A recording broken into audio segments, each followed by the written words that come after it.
Hello everyone, welcome back. Based on the topics we covered in the previous video, I will do lots and lots of numerical problems to further build your basics. So we'll go through the same topics, that is electric charges, uh, additivity of charges, conservation of charges, and quantization of charges. And as promised, these will be based on various competitive exams. These numericals will be based on competitive exams and ISC and CBSE board exams. So let's see the first problem. We have a body made up of three charges, that is 2 coulombs, 7.5 coulombs, and 2.5 coulombs. What is the charge of the body? So here we are asking the total charge of the body. So we use additivity of charges and just adding up the three charges, that is 2, 7.5 and minus 2.5. Consider the sign. Okay, we get 7 coulombs, and that's what your answer is. In the next problem, we will be applying both additivity and redistribution of charges, that is conservation of charges. Okay, so let's take two identical metallic spheres A and B, which are given charges 8 microcoulombs and minus 2 microcoulombs respectively. They're brought in contact and then separated again. What is the final charge of each sphere? Okay, so here I'm first applying additivity, where I add the total charge of A and B, considering the sign, that is plus 8 minus 2 microcoulombs, which gives you 6 microcoulombs. Okay. Next, this is distributed uniformly because of conservation of charges, right? So what we do is we just divide this 6 into two equal parts, that's divided by 2. So both QA and QB have the same charge, that is 3 microcoulombs. In the next problem, I ask you to find approximately how many electrons are there in minus 1 coulombs of charge, and what do you conclude from this? So here I'll just discuss the conclusion and I leave this for you to solve, because this is a problem of quantization of charge, and you just use the formula that charge is quantized with electronic charge, and since it's a negative charge, there has to be an excess of electrons, and Q is given by N times E. Using this formula, what we get is that the number of charges is 6.25 times 10 to the 18 electrons. And so what's the conclusion? The conclusion is that we ignore quantization of charges when we are dealing with macroscopic charges. So basically, we don't count charges as marbles. Let's take a fun analogy, right? Let's consider a sandstorm. Imagine a desert sandstorm with trillions of grains of sand flying around. Each grain is real and countable, but when looking at the whole storm, would you really worry about individual grains? Instead, you describe it as a windy cloud of dust. Similarly, in macroscopic systems, we treat charge as a continuous quantity because counting individual electrons makes no practical difference. Okay, next consider a problem, and this is a problem which is specially from ISC questions of previous years. We apply the same concepts of additivity and conservation of charge, but extend it to a 3-body system now. Three small conducting spheres A, B, and C are initially carrying charges plus 6, minus 3, and plus 9 microcoulombs respectively. First, A and B are touched together and separated.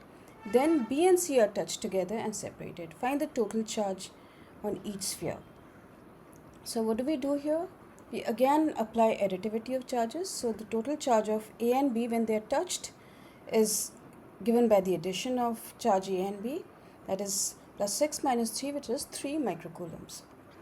And then we apply conservation of charges, which redistributes the charges equally in the system, so both A and B acquire the same charge, that is 1.5 microcoulombs.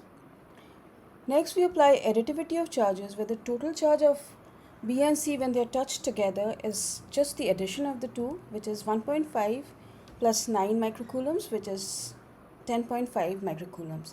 Again, applying conservation of charges, this gets equally distributed in both B and C, and so we just divide 10.5 with 2, and which gives us 5.25 microcoulombs. So the final charges on the body is 1.5, 1.5, and 5.25 microcoulombs in A, B and C respectively.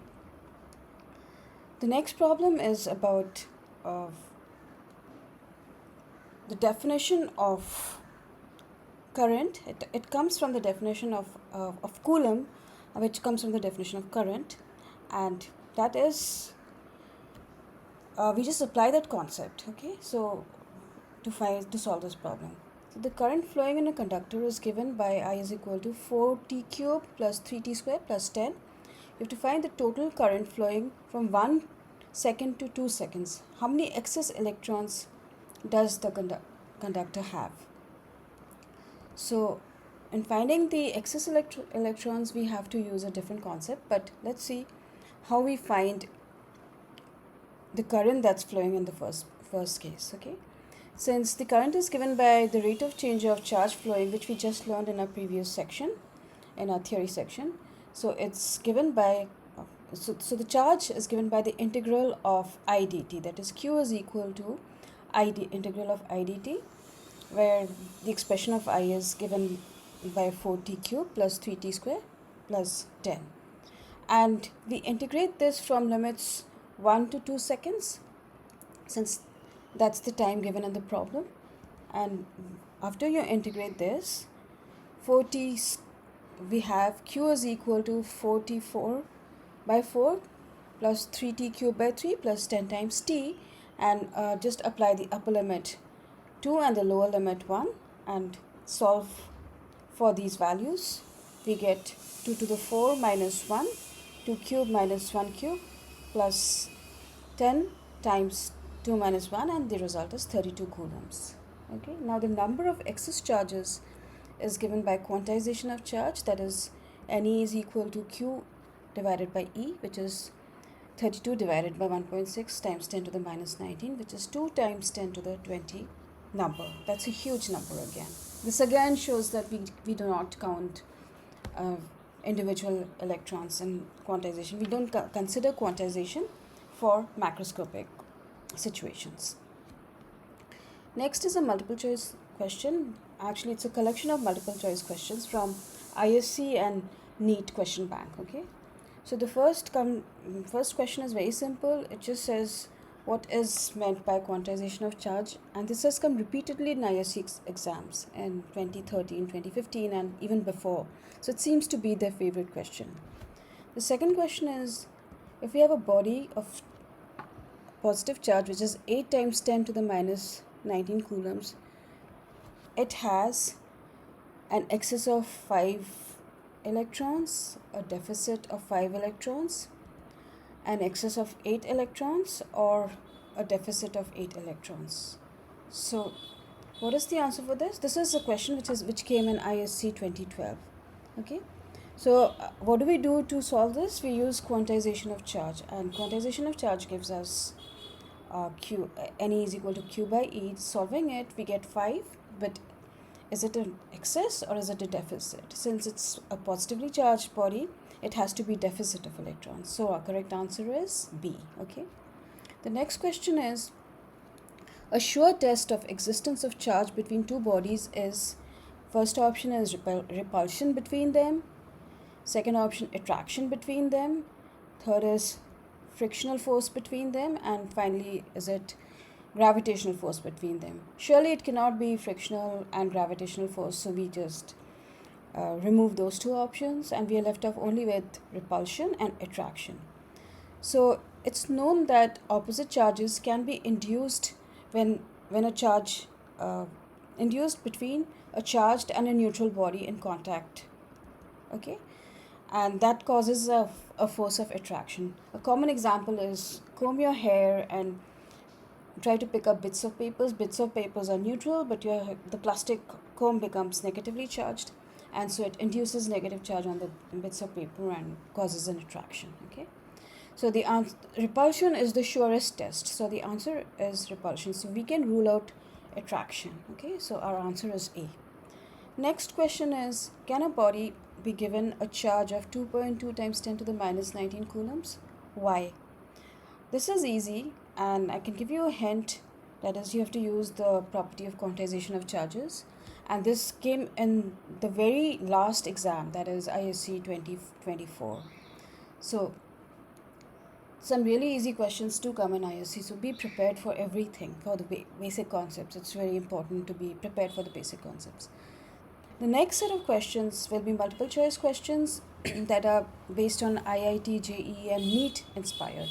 Okay. The question goes as, quantization of charge is shown by which experiment? Is it the Vision-Germer experiment, Millikan's oil drop experiment, is it Compton scattering experiment, or is it the Raman effect? So it's known that Millikan measured the charge on an oil drop by varying the electric field, actually which electric field is nothing but a force, okay, and found it always to be a multiple of electronic charge. So what's the answer? It's B. Yay. Next question, what happens to the size of a soap bubble when it is charged?